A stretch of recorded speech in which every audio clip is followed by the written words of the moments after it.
You saw AI winning the gold medal at the most advanced math exam, and then you work with it and feels like working with an idiot. I've been there, and it's extremely frustrating because we see those AI, taking jobs and doing amazing work, but then when we use it, it's actually works like working. It's exactly like working with an idiot. Unless you explain everything, it's not gonna do something that is useful. And by explaining everything means it takes the exactly same time of explaining something and producing it. So at one point you think, okay, if I have to tell exactly everything, I just do it myself. And that is where we are at the moment. It's an AI that is with a lot of potential, but then if you really want to work with it, it's unusable. And it's unusable for a few reasons. Okay, and today we're going to look into why it's is the problem with AI that we have at the moment, and how I've been resolving it, and how you can resolve it as well. So the problem we have is this, first of all, is the AI that pretend to be human, have this empathy and so on. Okay, that means it's not honest with us. Also, it wants to be a kind of enabler, a way that is try to agree with us all the time. Again, this is not an honest AI. Okay, because if I have a bad idea, AI should challenge it. And pretending to have this fake empathy, what it does is instead of using basically its power to challenge my idea, to brainstorm and improve and see how we can do it, it's trying to be really polite and really nice, and therefore it doesn't challenge. It just is there to agree, try to make it, you're good, yeah, let's do more. It somehow enables you to move forward, which is not a bad thing. Sometimes it's useful, but most of the time my ideas are not good enough. Okay, in the sense they need to be improved. I want to work with someone else to have a different perspective that can help moving forward. So those elements that are basically in every single AI that you see coming out with this amazing new, even the latest Grok 4, that it was supposed to be truth seeker. Then you see it, you see also in the demo that they use it. It was like exactly like all the other. It was another idiot talking and wasting time there, pretending, to be connected with you. I'm really frustrated about this because we're wasting up a massive opportunity.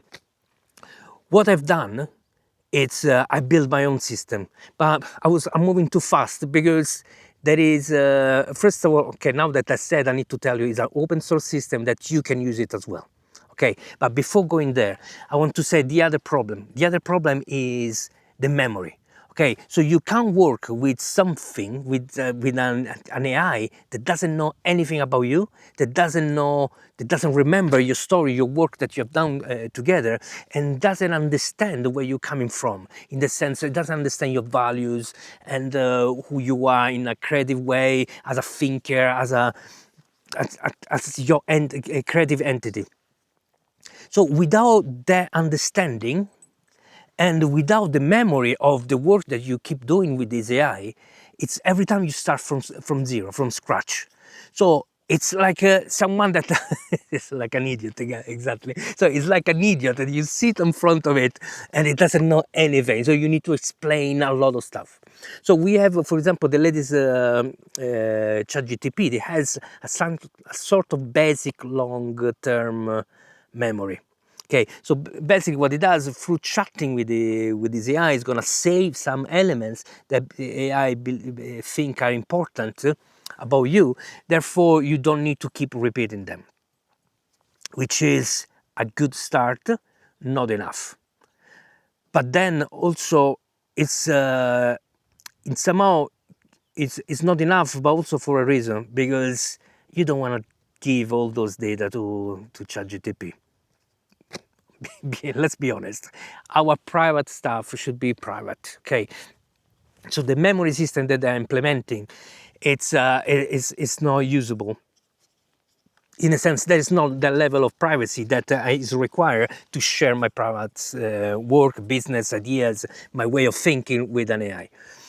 So the problem there is complex, but so the memory is part of a must-have to build a partner. Let's call it a business partner, but also this partner needs to know about you and need to know about you in your business, your project, whatever you're working on, in a deep way.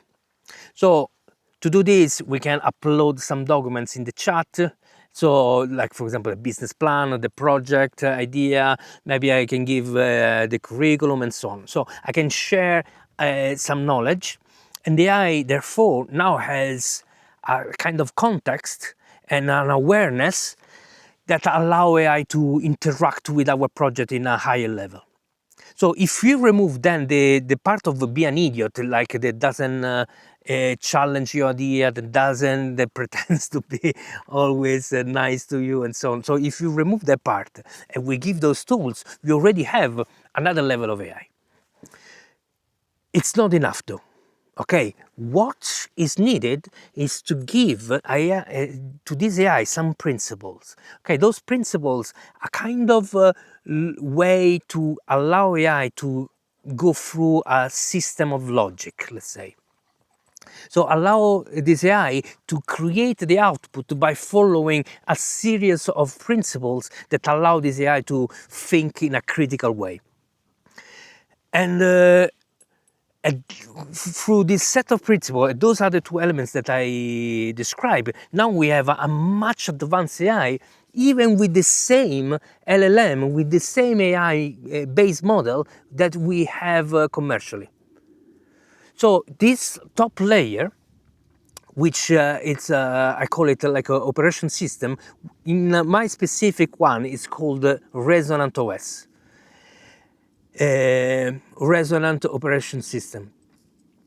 This, like I said, is possible to download from the link below. This allow AI to move to another level. But then what's happening is more you work with AI, more you see a moment in which it default to the basic model. So it start to agree with you again with everything. Or sometimes because the system, the amount of principle, the amount of memory to follow are so big that it start to default back to agree with you and show back some empathy and so on. So somehow it fell to follow the structure. So at that point, I started somehow creating more principles to hold the AI accountable, and sometimes even rules. Even though I'm against rules, but sometimes giving rules like be honest, the rule number one, be honest with me, the allows AI maybe to to be forced to to challenge me, to don't go into this fake empathy mode. And but the point here is the amount of principles needed to create a really advanced AI are a lot. Okay, and at one point the system itself is not powerful enough to hold all of them, and therefore it's sometimes hallucinates and like I said, it goes back to the default binary thinking and so on. So that was my experience at the moment. So we have this kind of limit.